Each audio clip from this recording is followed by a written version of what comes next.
What is up, everybody? Welcome to Kind of Funny Games Daily for Wednesday, April 17th. I am here with Tim Geddes. Let Tim host. Let Tim host, the pure one, the verified one. You're looking good, man. How you doing, Fran?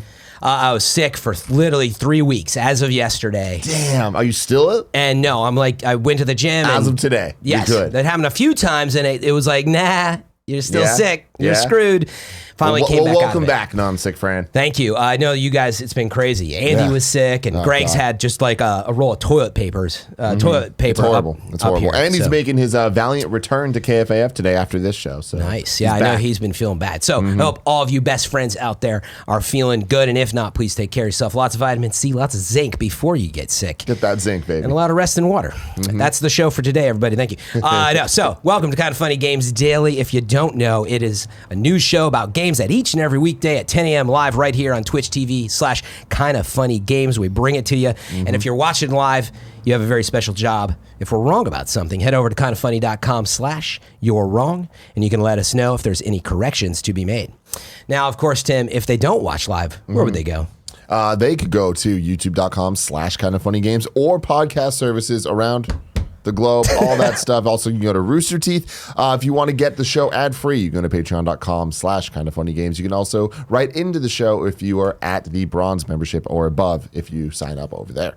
Wow. I was just seeing if he was awake. I thought he was just going to say, go to youtube.com/kindoffunnygames, but I was not awake. I was not awake. You woke me up there, Fran. See? We're ready to do the show. Let's go, baby. I wish we had a celebrity nickname for us on the show. Because, like, tomorrow is Frandria, by the way. Me and Andrea Renee on the show.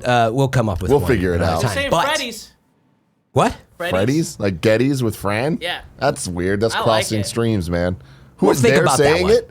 Who's they? One dude in the chat. One dude in the chat. Kind of funny Kevin in the chat talking to himself. All right, today on the show, oh my God, so much news. There's comments about the PS5 price from Mark Cerny, the Riddler himself from PlayStation. Xbox One S all digital. It's console confirmed. Is confirmed. The price, everything It's about unfortunate. it. It's what the name. Yeah, we'll talk about it. The name is also unfortunate. Tim's got a lot to say about the I'm Xbox One sassy. S all digital. Joker. Holy cow, it's not coming next week. It's not Endgame Day anymore. It's today. Joker is available on Smash today. There's a lot of other stuff coming to Smash Brothers. There's even Xbox Cloud news. We're going to get into that in just a second. A little bit of housekeeping. Tim, you want to help me out on that, actually? Housekeeping? Absolutely. We are doing the Kind of Funny World Tour meet and greet in Vancouver May 4th. Go to Kind of Funny. Yeah, exactly. Go to kindoffunny.com/events for more information on that. It is our final North American stop in the Kind of Funny World Tour. So yeah, join us there. And thank you to our Patreon producers, Tom Bach, Blackjack, James Davis, and Mohammed. Today, we are brought to you by Robinhood and Thirdlove, but we'll tell you about that later. For now, let's begin with what is and forever will be the Roper Report. We have 6 stories today. A baker's dozen! There we go. Sorry, I had to do it with you that time. That's my favorite part of it all. Love the whole show? I like just My that least read. favorite. There's so many. Oh, It's yeah? your least favorite, yeah. Why you always gotta be such a I always want to dick, Tim? say I a don't understand. baker's dozen. What's up, dozen. Kev? You're so mean. Why? Did you take that as an insult to you? 100%. That It was had meant nothing that to way. do with No, you, it Kevin. did. You see what I mean? It did, and he You knew. see what I mean? Gentlemen, we've got bigger fish to fry. The Xbox One SAD, as people are calling it, SAD. the S All Digital acronyms count is $250. It's been announced as of yesterday. By the way, I took a ton of stories from IGN today because there's so much freaking news. I was like, I can't go to a bunch of different sites. So a lot of IGN happening today. Brandin Tyrell with this story. Thank you for summing up what happened with Inside Xbox and all the loveliness there. Microsoft has confirmed that this long-rumored all-digital Xbox One is dubbed the Xbox One S All Digital dash between those edition. I guess it's really, now that I look at it, if edition is part of the official name, it's actually the Xbox One Sade. Sade. Or Sade, yes. Sade. Who's a musical artist that you can look up. I literally just noticed that. I didn't plan that. So I regret it. I'd hope you didn't. I regret it, Tim.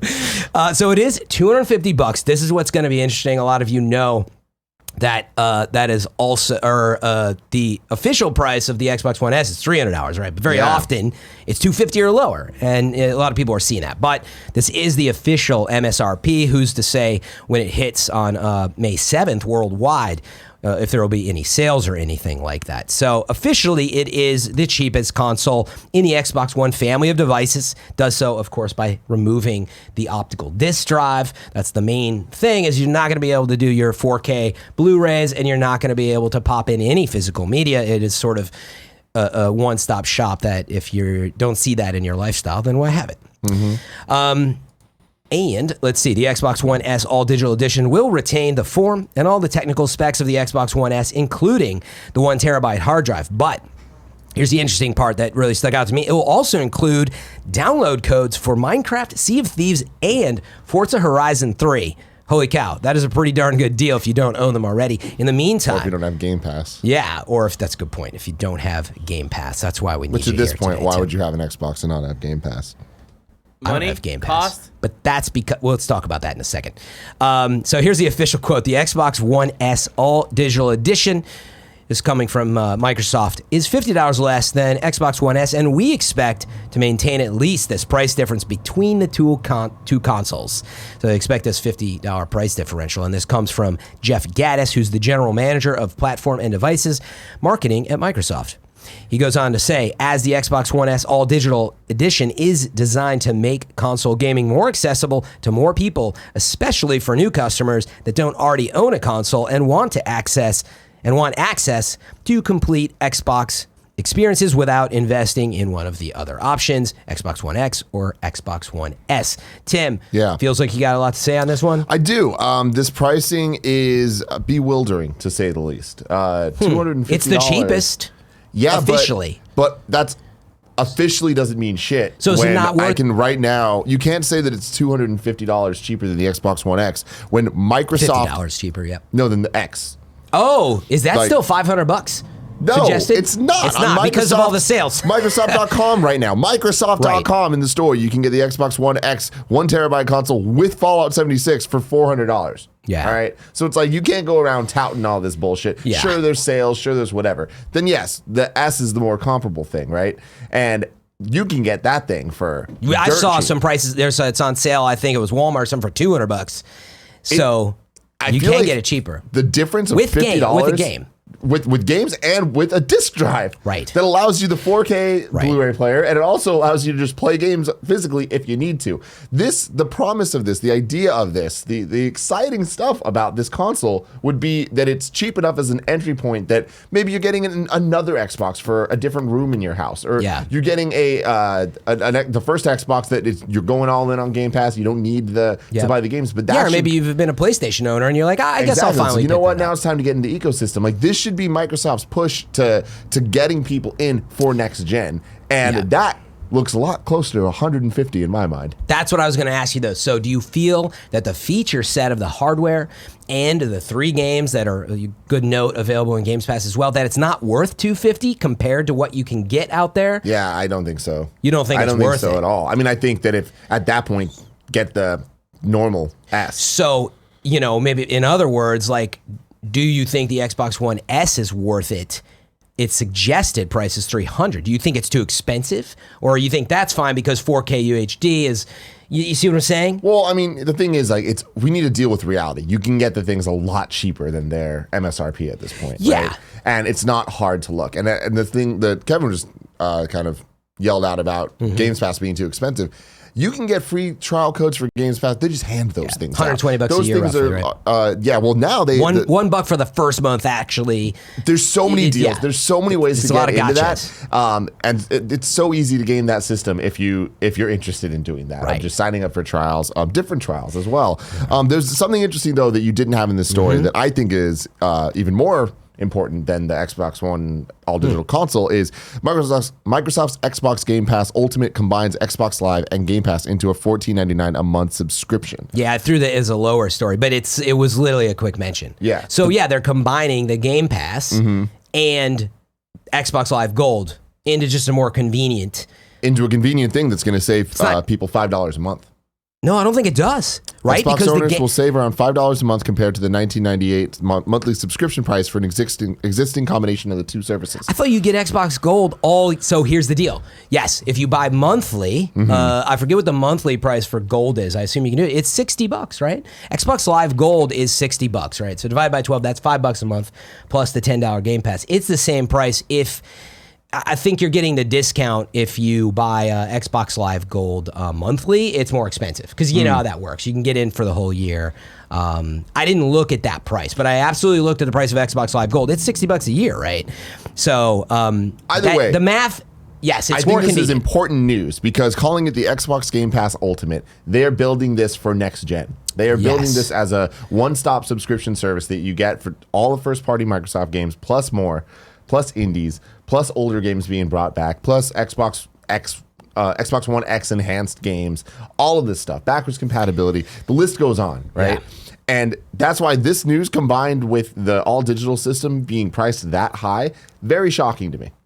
It's interesting that it's so shocking to you. And quick clarifications, I just pulled it up. Yeah, like 12-month Xbox Live Gold is $60. So if you buy all year, this monthly pass, so you don't have to commit the full year. In that sense, you save. But if you already have Xbox Live Gold for the full year, you buy it anyway. It's the same price, $5 a month. However, for example, if you were to buy it for only 6 months at a time, it's $40. So $80 for the year. And if you only buy it for 3 months at a time, it's $25 a quarter, 4 quarters. So it's $100 a year. You get the idea. They really want you to spend. So it is, I will say, when you look at that, it is very enticing because you're like, wait, I don't even have to think about it. I'm just going to go all in on all the services. And if I decide 3 months from now, it's no different. And like that is super competitive against its own service, Xbox Live Gold. Yeah. Back to your point at hand. You feel like the price isn't right. You can get an Xbox One S brand new right now on Amazon for $207. And that's without I saw one for $199 somewhere. Yeah. Right? And great deals come up all the time. Does that mean that there will be great deals for the digital one as well? Yeah, we don't know. Cut that down? Sure. But I feel like there needs to be a value proposition for consumers that are walking into a store that don't know about all this stuff, that are looking at this and they're like, that are going to be convinced like, oh, we're a digital future. It's all good, blah, blah, blah. You should get this one. Saving $50, I don't think is going to be that game changer. Especially when it's not really $50, when the brand new one's gonna cost $250 for a long time, $250, and next to it's gonna be the Xbox One S for around the same price. I agree with you that when you are on Price Watch and you're looking around, it's a little befuddling. You're like, wait, why wouldn't I just get an Xbox One S on sale? Mm-hmm. Now I get these free games, but to your point as well, you should probably get Game Pass. But to be fair, I mean, you're going to pay $120 for the year at a minimum. So you're going to pay at a minimum if you want all those games. That's the point. If you want Forza, if you want Sea of Thieves, you want Minecraft, it is your value. I mean, now you're talking $300, the best deal you can get. So it is still cheaper. That assumes that very unique scenario that you're not going to get Game Pass anyway, right? You see what I'm saying? A lot of people don't have Game Pass, but the thing is, the value of Game Pass is if you buy 2 games in a year, it already pays for it. Yes. We're saying roughly the same thing. Meaning, if you're buying a few games, you should just get Game Pass. But they are giving you 3 free games. So, meaning if you're not getting Game Pass and you just want those games to start, it is quite a good deal. But I would also point out, right? You know, PlayStation 4's really? Look at those 3 games: Forza Horizon 3, Sea of Thieves, and Minecraft. How much does Minecraft cost now? Right? That's a good point. It's not a $60 game. Okay, but it's not a bad deal, Tim. But I see it's a bad deal. I think that $250 for an all-digital Xbox One in 2019 with these 3 games is a bad deal. I know, but we go so far from this is awesome to this sucks. I feel like there's no in the middle. I'm just more in the middle. I don't think this is middle. I don't think this is the worst thing ever. It could be worse. I think what we're seeing is test the market. Like, meaning you're right, by the way. You're right. It's surprising that it's $250. Like, what's the value prop? But they're testing the market. That's what I see. They got to clear some stock on the shelves. So guess what? There's all these Xbox One S's still there. Like, trust me, with a nod and a wink, Microsoft knows that. And they're like, you might as well buy those, clear the shelves, and get the deals. That is the worst business strategy all time. But they have no competition, really. Meaning you can buy, a PlayStation 4 500 gigabyte model for, I don't know if it's $250 or, like, right? I mean, it's retail $300, but like you can get some so deals. cheap. 500 gigabyte edition, I think I saw for $250. The Switch is $300. Again, I know you can find it for $250. It's not like it's so off the mark that if you're just buying a console, you got to look at it on that side. It's not easy. Well, there's a lot of Xbox One, consoles. every single I know, Xbox One S bundle is like that 200 includes games or more 210 valuable bucks. than the 3 that come with that is $250. Right. Just straight $250 or $221 Yeah. or $219. So again, I am not defending the price or the value because all they did was like they stripped out a hard drive, the optical drive, and it's for the most part it's the same, and they include these things. I do think honestly the right price is $199. I feel like that's a lot more realistic. Exactly. You saying $150, like sure, $150 is. What you're saying, the awesome on the scale of like they're being aggressive. They're just trying to get in. They're trying to get their footprint in the industry back. Yes. Right. 100 or 200. That to me that's the sweet spot of like, all right, this makes the most sense and is actually a good deal for people. Yeah. But so it's either way. It's exciting that the marketing strategy, the hardware strategy is starting to come to fruition. This is not something that the other console makers are doing yet. We're going to talk about it later. Don't forget the PSP Go, Fran. That's true. They did this years ago. No physical media, right? Yeah, all digital, baby. Well, but then you can pick that up instead, is what Tim's telling you. Yeah. So here's the deal. We got some questions about this. Awesome. I think it'd be good to come back to what does it mean? Because we got xCloud. Is this a Trojan horse? I have a lot of thoughts, but let's see how much time we have for that. But we have some questions later. But speak of the devil, xCloud, our next story comes way of Adam Bankhurst over at IGN. Destiny 2 and Crackdown running on xCloud. By the way, this was on the actual Inside Xbox stream. I watched it. But this is Adam's summation. So during Inside Xbox, Phil Spencer's talking to Larry. Larry here, you know him, friend of the show, and myself, good man. Sweet Larry, I guess is what you call him. So Phil Spencer confirmed that he's out on the road playing Crackdown 3 and Destiny 2 on xCloud. He said, oh yeah, I brought my controller and my phone, and he talked about how he has his own private server set up on xCloud because they're right down the hall from him, which Larry Herb jokingly, called Phil's server, and at first he's like, "Oh, you're beta testing it, Phil." He's like, "No, alpha testing it."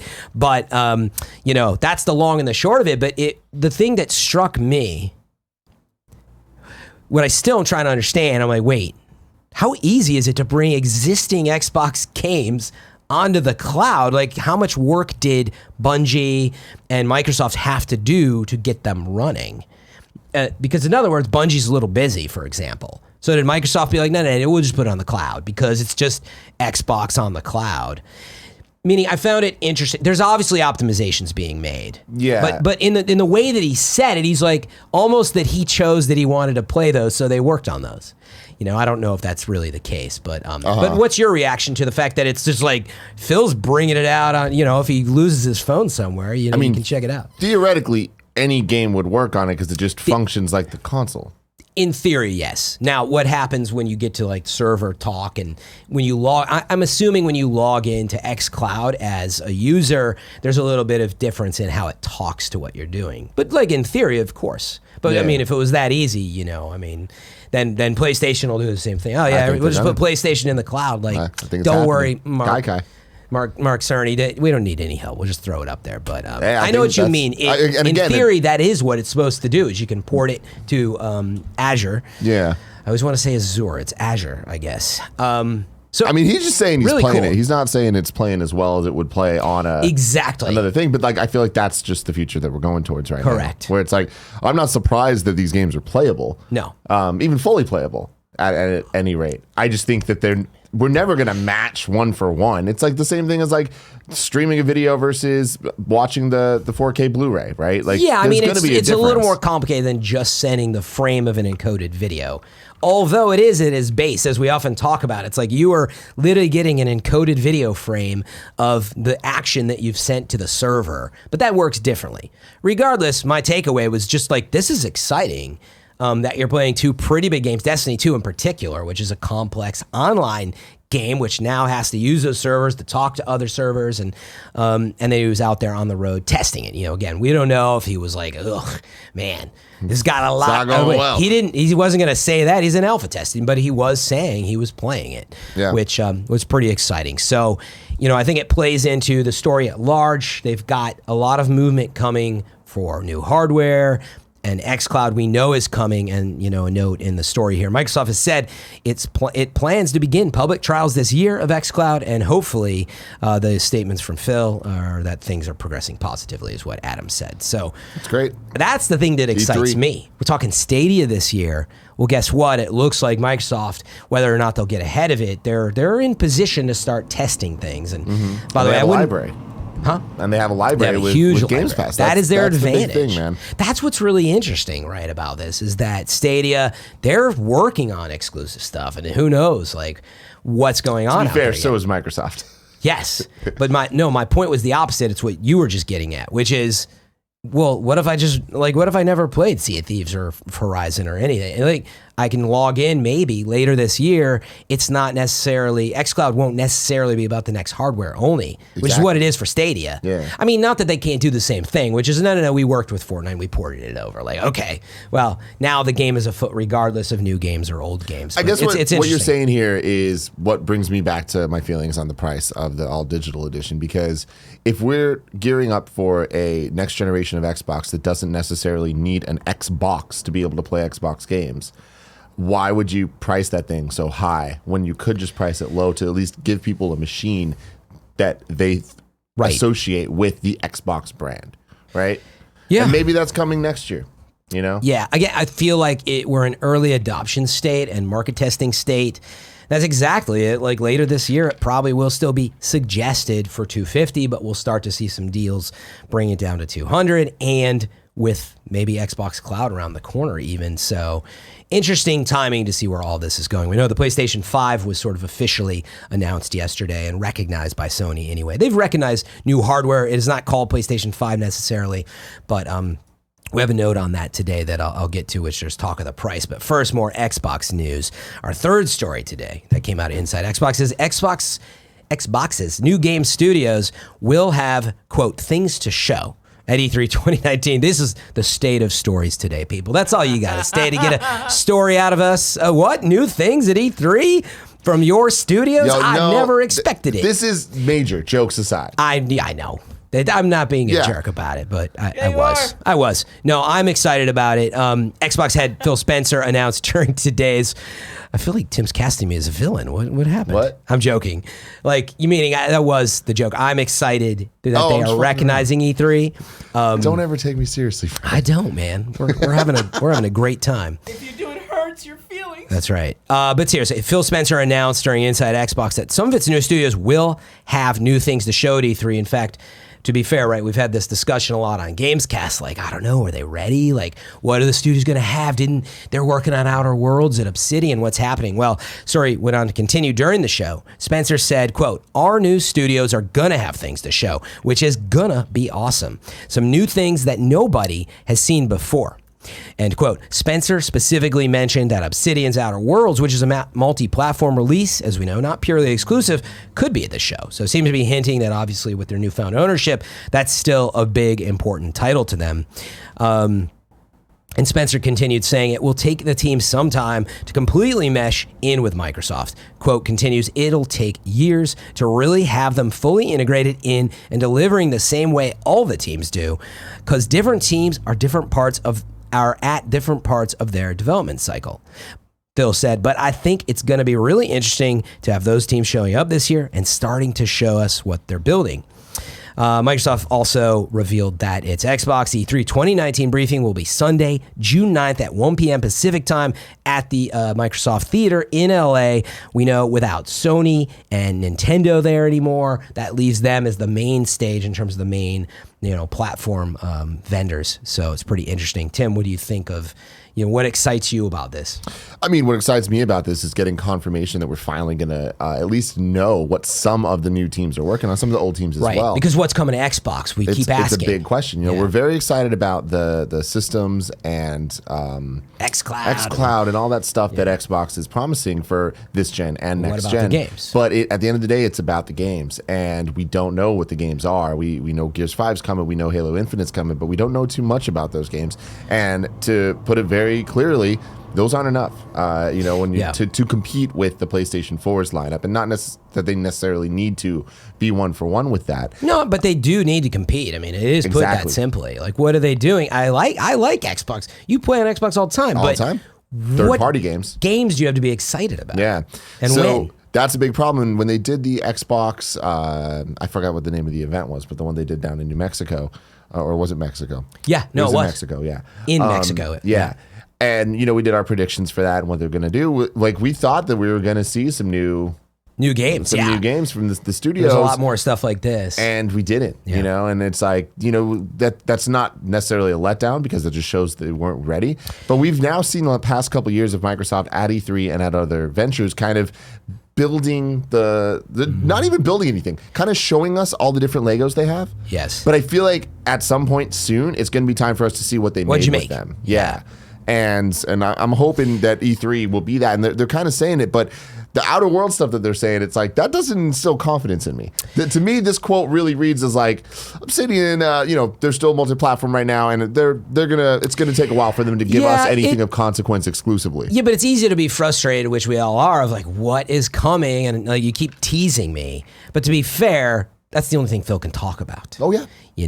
And he's like, that's the first and easiest thing that came to his mind. So like, here's what I will say. I have confidence that this E3 will be very big for Xbox. Now, this is their time to shine. Yeah, whether or not we get 2019 games we're excited about, I think we're going to have these 2020 games for sure that we're like, oh my gosh, finally, I have something to really be excited about. Now I've seen stuff. I think absolutely. And one thing Phil had said on Inside Xbox is, he was noting, right, they're the only ones really there. I mean, we know EA is doing their own day, but press conference wise, they're the biggest show in town now on Sunday at 1 p.m. And he's like, we want to celebrate gaming. It is his chance, and they spent a lot of money to go to these shows, a ton of time planning since last year, how they're going to pull this off. I think they're really going to lean in and try to make it in their minds. I guarantee you, Phil walked in a room, he's like, this is going to be our best E3 ever. Everything's coming to a head. Next gen, new games, new studios, and it's time to pull the curtain off. I feel confident that that's going to happen. I've observed, 20 some E3s and been to them. I feel the excitement on this one for Xbox, especially on Xbox. They're in a really good position. I feel the excitement as well. I don't feel like I have the same confidence you do, though. Yeah. Well, because we've been let down so much. We've been let down, and E3's changing, and E3 has changed. And on top of that, it traditionally isn't the place to debut hardware anymore, right? Sure. But whether or not we get a full confirmation of next-gen hardware or whatever it is, I do think they'll pull the Xbox One X strategy, which is, here's our black boxes and here's how cool it is, just a little bit like Sony just did with Mark Cerny. I think they'll give you the taste. But they can't do that. I mean, I don't know if it'll be a full coming out party yet. But see, that's the problem. Time out. What if they show you the games effectively? That's important. That is important. You can't walk out and talk about flops. Right. You just can't do it. No, and I don't think we're so past that. But here's my issue with E3, with Microsoft specifically. Not my issue, my concern and worry is that their conference is going to be awesome, but there's going to be nothing we actually get to get our hands on. When we look at E3 this year with Sony not there, traditionally when I go to E3, that I have for the last 10 years, the things that I really care to do are go play Nintendo games, first party, and whatever Nintendo's offering third party wise. Go to play the PlayStation games, because PlayStation booth is always awesome. You're comparing and full of quality content. Yeah. And then it's okay, then eventually go to Microsoft and see what they have offering. That's just my interest. And then Ubisoft's usually pretty great. Otherwise, it's like you're tiered of where you visit. But I mean, I'm talking about the booths and what the way they present it and the games that they have and the amount of games and what the actual hands-on demos are. Yes. Right? A lot of places don't have that. EA traditionally just has a lot of flash. No actual game. Sometimes people are very behind closed doors as well. It's for press only. Exactly. Yeah. And very limited. This year, most of those are just gone. They're just simply not there.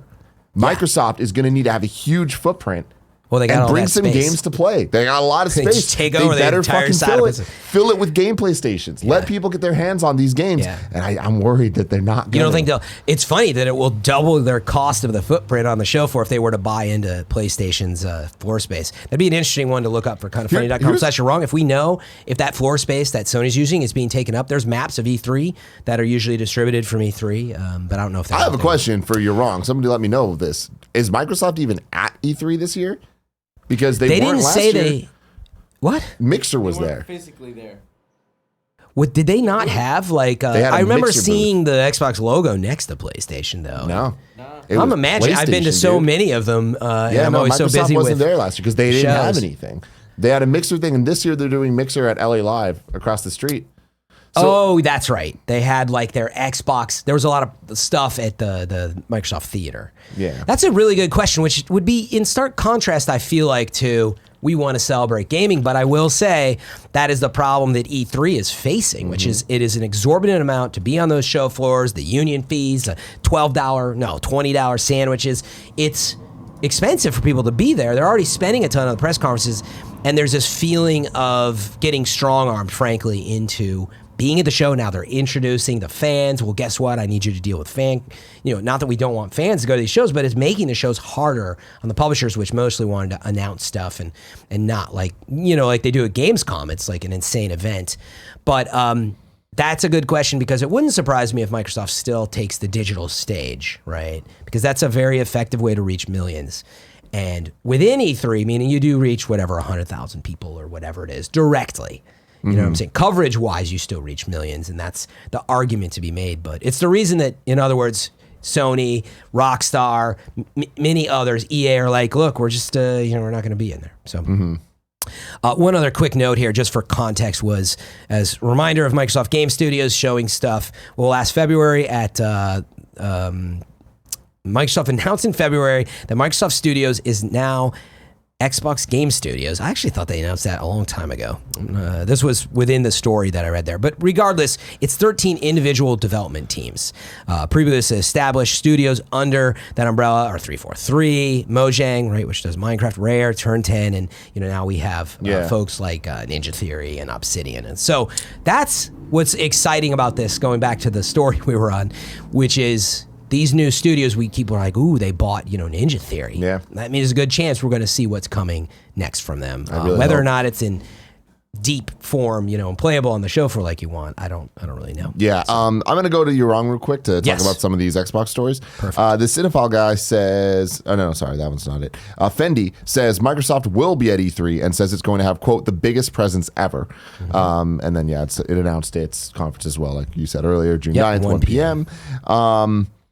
Then going back up, something that is a key thing that we should mention is that the Xbox will always be $50 less. So Lord of Pwn says the Xbox One SAT edition will always be $50 cheaper than all the Xbox One S official sales. So if there's a promotion for the S, then the SAT goes down as well. Yeah, but that's MSRP. That's what we that's discussed. Microsoft. That's it, and exactly. That's so literally it's like, what we discussed. Yeah, that doesn't solve the issue, but that is an interesting note that at least on the Microsoft side, there is like a always clause. Yeah, and I know that I'm reading stuff a million miles an hour because there's so much news today. That was in the quote. They said it will always be $50 cheaper. That's what Gaddis was saying in that quote. So absolutely, that's their commitment is MSRP is cheaper, but you can't stop these stores from undercutting the price with trying to clear stock of Xbox One S, and you're just going to see it. If this is accurate, Nanobiologist says Forza Horizon 3 is not on Game Pass. Is that accurate? I assume so. Yeah. I trust Nanobiologist. And then lots of good corrections. The final thing here is Nanobiologist says, what wasn't mentioned during the Game Pass Ultimate Edition conversation, if you have a current subscription to either Gold or Game Pass, the remaining balance will roll over to Ultimate Edition. E.g., if you've paid for a year of Gold and Game Pass, you get a discount. And you're halfway through, the remaining 60 will apply to your Ultimate version. Yeah. Cool stuff. Interesting. Back to the news. This one is exciting. We've been on all Xbox, xCloud. But let's talk about the future, Tim. PlayStation 5. PS5, baby. You guys talked about a ton yesterday. I'm sorry I missed that show because super exciting. I love hardware announcements, exclusive interview with Wired. Well, there was a piece of this that was not included that came out today. The PlayStation 5 price was discussed or hinted at from an Unused exclusive quote within this interview within Wired, and this comes by way of IGN Joe Skrebels. Fake name, fake person. PS5 lead system architect Mark Cerny has addressed the price of the upcoming console while not actually saying what it will be. Shocker. Wired writer Peter Rubin dropped a quote from Cerny, which wasn't used in the magazine's reveal feature yesterday, but he put it on Twitter. And Rubin asked Cerny whether the PS5 would be set around the launch price range of recent consoles. Cerny's answer was a little enigmatic, of course, and here's what the quote is. Cerny says, I believe that we will be able to release it in an SRP, suggested retail price, that will be appealing to gamers in light of its advanced feature set. Joe had his own read into this, was saying, decoding it, I forget what he said. I actually excluded it because you could take anything away from it. But the closest comparison, that he noted is that Xbox One X, when that came out and its current price. It came out at $500. It's now easily accessible at $400. But the quote that they had then, he was drawing a comparison that because of these premium features, well, Xbox had the same kind of commentary. We feel like it's a premium product, referring to the Xbox One X, a premium console. But people shouldn't be worried that this thing is going to be unlike any console price you've ever seen. But it came out at $500. So what do you think PS5 is going to cost? Do you think this sheds any real light on it? Not really, but we talked about this a bit yesterday. I think that 400 or 500 is the answer. But the quote, in light of its advanced feature set, does that do anything for you? No. And I feel like 400 is the right answer, but I always feel like the answer is to get more people in. Yeah. Right. And I do firmly believe that the cloud-based gaming that we're seeing Google go into and Microsoft go into, that PlayStation will also be going into. And I think that all that is going to be very nicely backed up by a $400 price point. But I don't think 500 is out of the realm of possibility, especially with the backwards compatibility and all that stuff that they're talking about. And it's the price and all that is most interesting to me when you look at it and when we'll get the questions answered of how much is next gen truly next gen and how much is PlayStation and Xbox just what we have now, where you can get better hardware, but it's still playing the same games. Yeah. Here's my takeaway on it.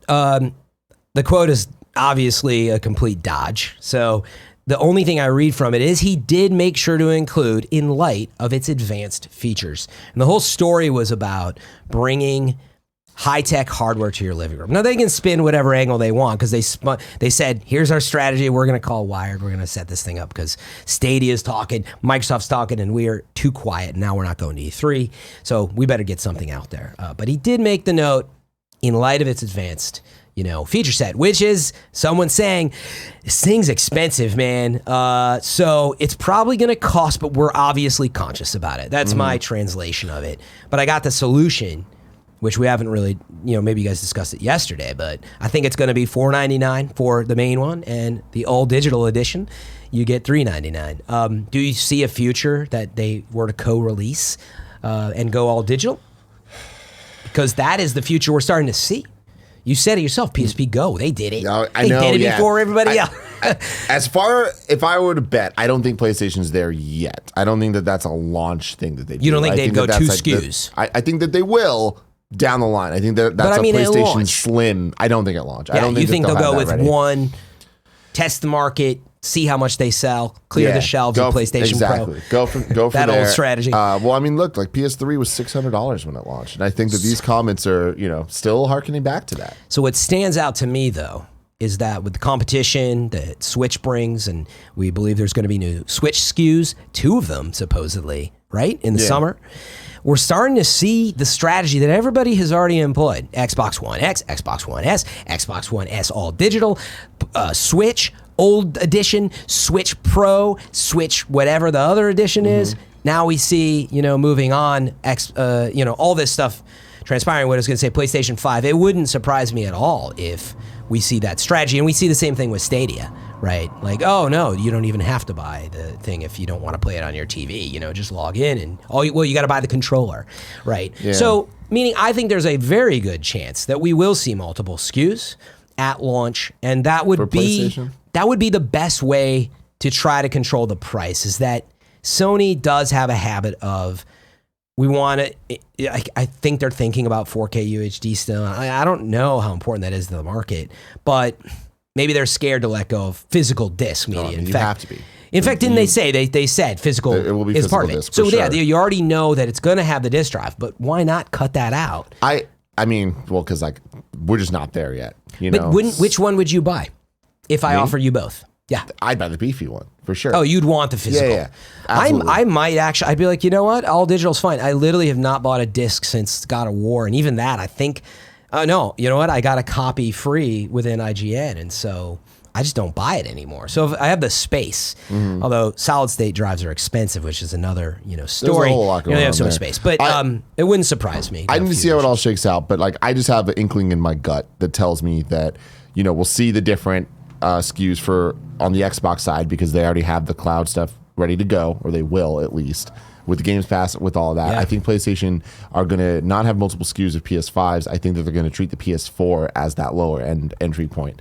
And that's interesting. I feel at least at like launch to access maybe the cloud product. the cloud product, whatever that comes. Maybe they're if like it just comes, buy the PlayStation. Exactly. And when we're looking at the big hitter games with Ghost of Tsushima, Death Stranding, Last of Us Part 2, which probably will release on both consoles. Until we get confirmation that that's not the case, I believe it is. Yeah. So I think that's going to be the multiple SKU angle they do, where they're kind of use the old stuff. PlayStation is the best way to play the best games, whether it's 4 or 5. But if you want the best, you're going to want the 5. I'm going to want the 5. Interesting. You blew my mind a little bit. I hadn't really thought about that. I'm just thinking about how old the PlayStation is, the OS, you expected all the change. So I don't know. It's a really interesting point because ultimately, if you're playing off the cloud, it doesn't matter. Maybe you log into a virtual PS5 I don't on think the Sony's cloud. there. I don't think they're going to be there until maybe even mid-gen, and then it wouldn't be the only thing. It'll always be an alternate option. You know what I think they're going to do? What? PlayStation 3 is going to be the cheapest edition of the PlayStation 5. God, let's What do you hope think not. of that? I fucking hate that. Cross Media Bar, baby. I'm all about that Oh, shit. dude, though. the XMB, baby. Love All right, let's move on to our next story. Tim, are Yes. you a Persona fan? I'm not. This is unfortunate for today's show because the hype is freaking Totally- real. No. I'm not You're against. missing out on the thing. I am a Smash Brothers fan. Are you kidding me? Oh no, Let's me go, too, baby. Me too, and I'm excited about that. But the point is, we're maybe lacking on the Persona expertise. I've always wanted to play again. One of my shame games, #shame game. I have a lot of games on my list of to-dos. That is one of them. But you should be excited because today, not next week, there was that teaser for PS5 something. The Persona PS5s.jp or something was like a teaser for a Persona announcement next week. People thought Smash Brothers Joker would be coming to it. Probably then. Guess what? It's today, April 17th. Yeah, That's the this news announcement. just dropped at 6 p.m. last night. I was out with Greg Miller. We're just hanging out, and Greg's like, dude. You were getting oysters. Smash 3. I saw. We were. Love me some of Smash dollar oysters, to be clear. Dollar okay. oysters, yes. Oh, well, Happy just in hour. case you're too Happy hour fancy or dollar something oysters. like that. I don't fuck with these expensive oysters. You know what I mean? I ain't one of Really? those fancy bitches. No. Okay. No. I mean, I don't really Dollar care. oysters, It's dude. oysters and oyster. Pull it out of the mud, the sand. And he tells me that Smash 3.0 is coming out today, and I'm like, holy shit, let's go. 15-minute video just dropped on Nintendo's Yeah, it was like Twitter. a mini direct, basically. Just boom, here you go. Ton of stuff about Joker, ton of stuff about the new features in Smash, which obviously gets me very excited. Stage Builder is back, and it looks awesome. Yeah. Did you see the video of this Yes. at all? Very detailed. You can draw anything you want, really. They added a lot more features in the very limited Stage Builder we've seen in the Smash Brothers before. In addition to this, they added a thing called Smash World, which is on the phone app that allows you to share your custom stages or pictures. Yeah, you can see and rate stages. And what was the note in here? You'll be able to queue up stage downloads from Smash World, which is part of Nintendo Switch Online's app. You can also view recommended stages and watch videos from Smash World on your phone. Yep, and Joker comes with whether you have the character, whether you buy the character pack for him alone or you buy the season pass thing. Right. You get Joker, you get a couple, I think it was 11 music tracks from Persona, half of them from Persona 5, and then the rest split between Persona 3 and 4. It's cool that we had inclusion of other Persona games music in this game, even though it is just 5 representation. We see that a lot with Smash Brothers characters. Then there's new spirits. I just got them all. Now I got to go back and get more. Oh, you have all the spirits? You're a beast, I got them all dude. Last week on my flight to New you're York. A beast. All 1,303. I don't know how many they're going to be total now. It looked like they were only adding like 15 or something. So okay. Yeah, but it's still manageable. But the big news is that there's going to be DLC that's not included in the season pass, where Version 3 also adds new Mii Fighter costumes to buy, including the Morgana hat from Persona 5, the main protagonist costume, and the Teddy hat from Persona 4, and another protagonist outfit from Persona 3. And you can also get Tails and Knuckles outfits from Sonic the Hedgehog. The costumes each cost 75 cents, and those aren't included in the season pass. Is this the first microtransactions?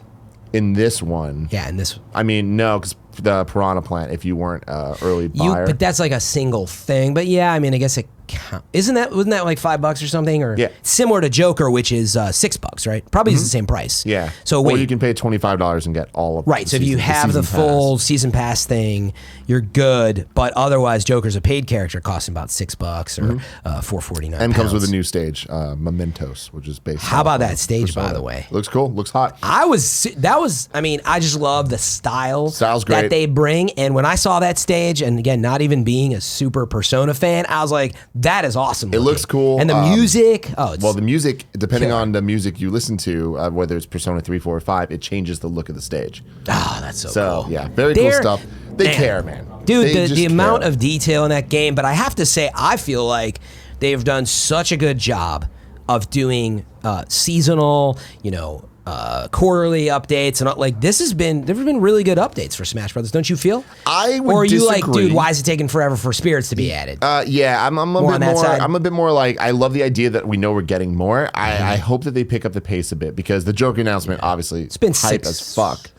That came out in December, right? Yeah. I mean, it's only been like they 5 announced months. Joker at the end of December at Game Awards. But even then, it's like we know that we're getting the 5 characters by next February. Yeah. So I kind of feel like they need. It's a long ways out. Yeah. Yeah, I want to get a better idea of the rhythm of what we got going on here. I mean, it's a good note. My note was coming from OG Nintendo fan, and not that you're not. It's just I'm so not used to Nintendo being on the ball with this stuff. And I'm like, okay, like these are some great updates. They're adding this stuff in. And frankly, I thought it was a pretty full-featured game in the first place.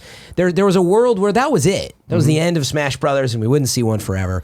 I am excited. I feel good about the updates, but you're right, comparatively to other services and games.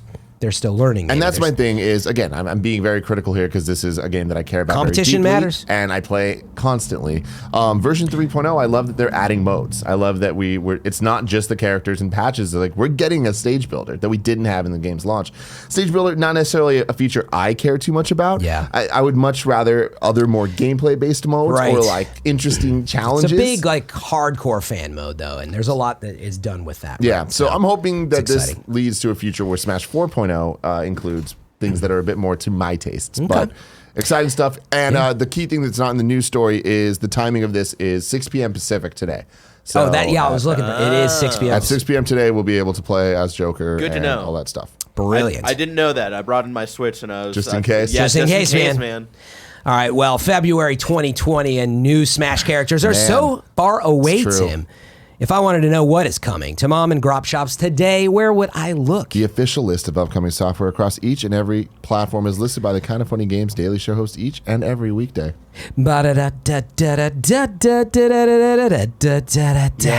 I love you. I love you so much. Before we get into that, though, I want to let you know, Fran, that this episode is brought to you by Robinhood. Robinhood is an investing app that lets you buy and sell stocks, ETFs, options, and cryptos, all commission-free. While other brokerages charge up to $10 for every trade, Robinhood doesn't charge any commission fees, so you can trade stocks and keep all of your profits. Plus, there's no account minimum deposit needed to get started, so you can start investing at any level. The simple, intuitive design of Robinhood makes investing easy for newcomers and experts alike. View easy-to-understand understand charts and market data, and place a trade in just 4 taps on your smartphone.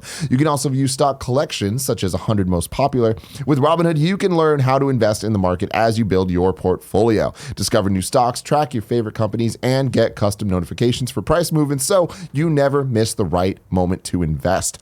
Robinhood is giving listeners of Kind of Funny Games Daily a free stock like Apple, Ford, or Sprint to help you build your portfolio. Sign up at games.robinhood.com. That's games.robinhood.com.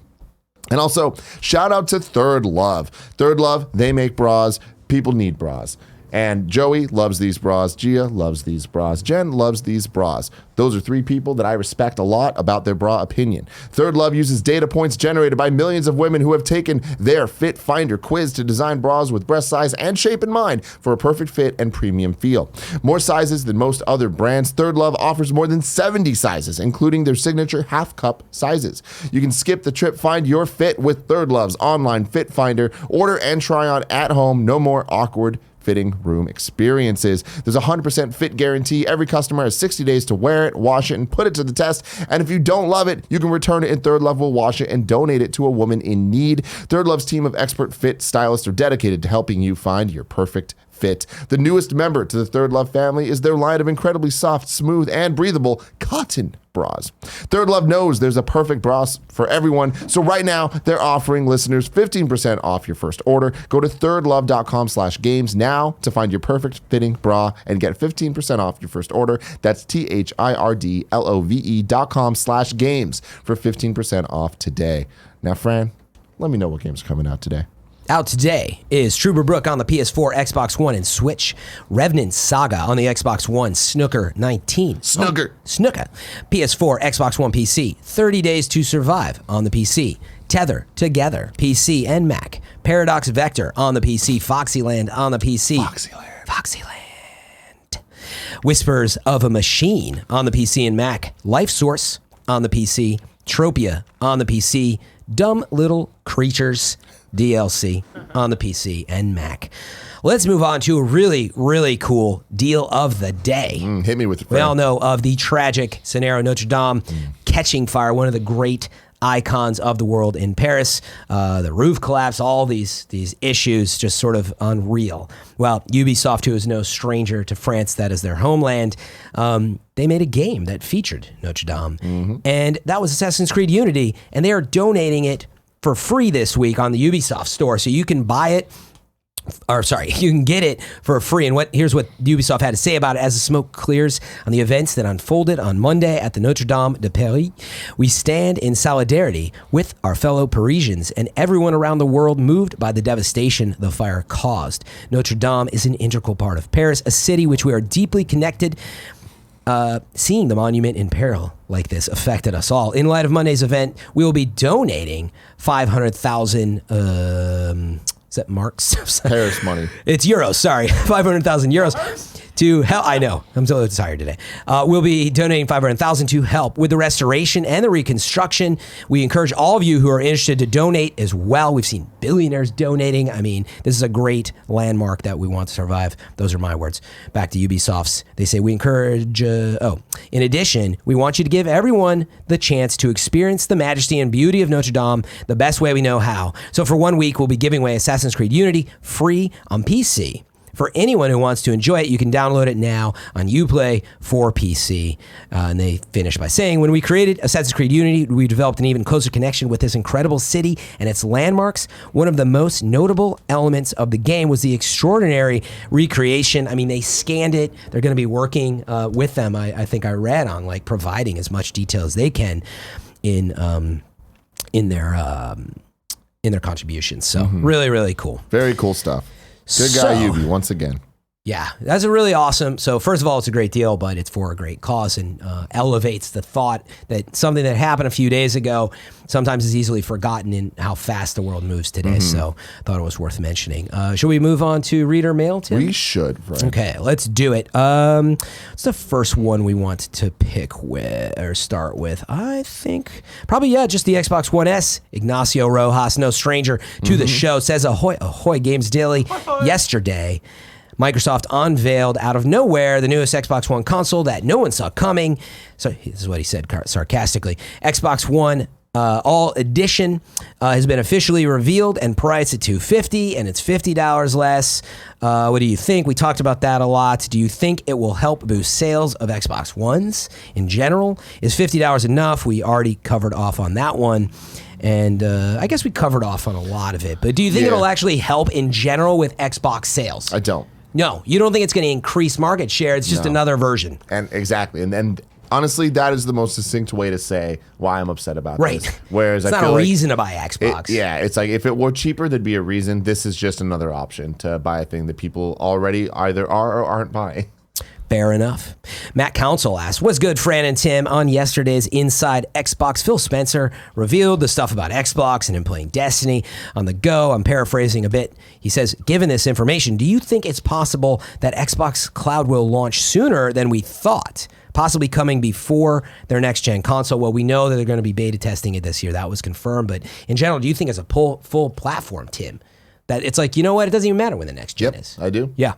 I mean, I agree. I feel like that is the play. And this goes back to what I was saying earlier. And it plays into the all-digital console Exactly. as well. And it's like, and not even all-digital console. Play it on the Switch. Play it anywhere, right? Xbox wants to be everywhere. And I think that that's a very smart call for them to make. Still have the hardware, but don't rely on the hardware. Yep. Fair enough. We've got another question from GillyBrums. Hi, Fran and Tim. The Game Pass Ultimate announcement yesterday has me thinking. To me, it seems one of the biggest battles of next console generation is going to be who can deliver the most games to the player in the easiest and cheapest way. This will mean Xbox is bundling their 100+ Game Pass library, 4 free games a month, and online functionality into one low price. Not to mention the cloud gameplay delivery that Xbox and Stadia have in the works. Excuse me. An imminent Nintendo and Microsoft partnerships, backwards compatibility. So how does Sony seek to compete? Last month, the games with PlayStation Plus dropped from a 6 to 2 a month. And PlayStation now has fallen out of the conversation with a lot of the big swings that Xbox Game Pass has been taking. And assuming a few years down the road that streaming has become more fully implemented, Sony has to take a few steps to maintain the lead, right? What do you think?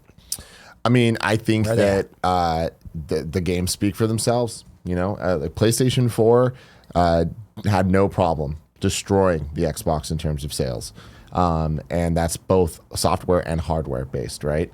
So going into the next generation, I think that there's going to be a lot of cloud services. There's going to be a lot of streaming service, a lot of that stuff.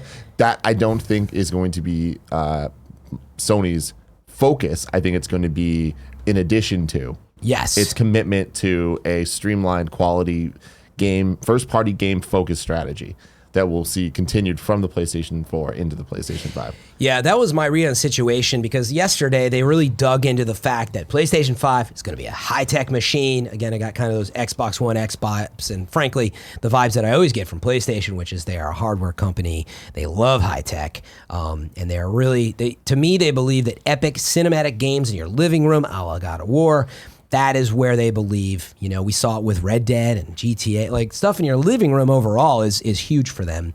And I think they still believe in that future. So yes, I believe the cloud is like another thing. And we know that they're preparing. We know that they've already been doing PlayStation Now. It's not, they bought, you know, a long time ago, Gaikai. They have stuff in the works. Mm-hmm. My biggest note is, I don't know how you compete against Google and Microsoft.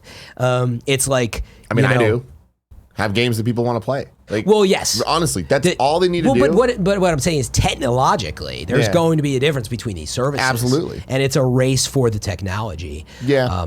But the tech means nothing if there's not things people are interested in playing. So.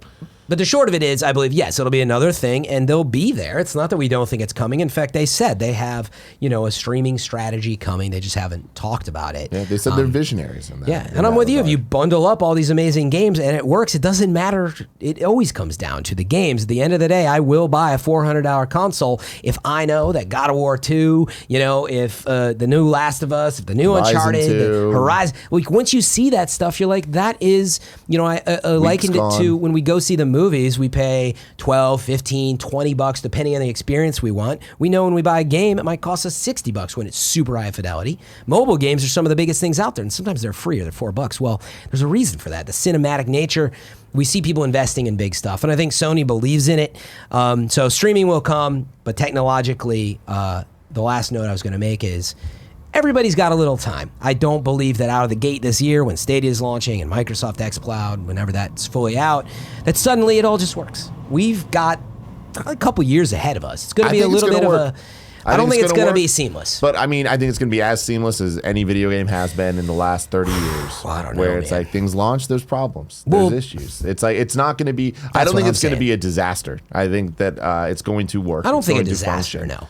So, but I think that people have not experienced in its fullest the fidelity, the lag, the online games that now you deal with input lag, and no matter how small or big it is, we haven't really experienced it because we don't have to think about it. So what happens when you see the game compressed on your screen for the first time and you say, oh yeah, it looks a little different. I mean, whatever. We all remember when Netflix quality wasn't as good as we thought, but it came around. Yeah. So whatever the case. Double checking your rum, Tim. Did we see anything else? We're good? Yeah, no, we've been addressing them throughout the show.